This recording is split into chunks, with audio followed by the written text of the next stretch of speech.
অনুশীলনী ১ শূন্যস্থান পূরণ করো। ১ ড্যাশ হলো এমন একটি জায়গা যেখানে প্রাণী নিরাপদে থাকে। উত্তর হবে আশ্রয়স্থল হলো এমন একটি জায়গা যেখানে প্রাণী নিরাপদে থাকে। ২ জীব তার প্রয়োজনীয় সকল বস্তু পরিবেশ থেকে পেয়ে থাকে। ৩ উদ্ভিদের খাদ্য তৈরিতে ড্যাশ পানি এবং বায়ু প্রয়োজন।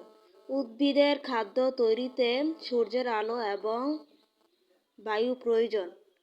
৪ মানুষ ড্যাশ আহরণ করতে পরিবেশের পরিবর্তন করছে।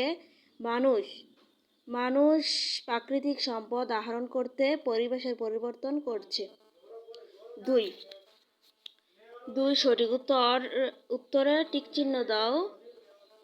১ খাদ্য তৈরি করার সময় উদ্ভিদ বাতাসে কি ত্যাগ করে? ক অক্সিজেন, খ জলীয় বাষ্প, গ কার্বন ডাইঅক্সাইড, ঘ নাইট্রোজেন। ক অক্সিজেন হবে। ২ বেঁচে থাকার জন্য প্রয়োজনীয় শক্তি মানুষ কোথা থেকে পায়? ক বায়ু, খ পানি, গ মাটি, ঘ খাদ্য। উত্তর হবে খাদ্য। ৩ সংক্ষিপ্ত প্রশ্ন, কোন কোন প্রাকৃতিক দুর্যোগ পরিবেশের পরিবর্তন ঘটাতে পারে?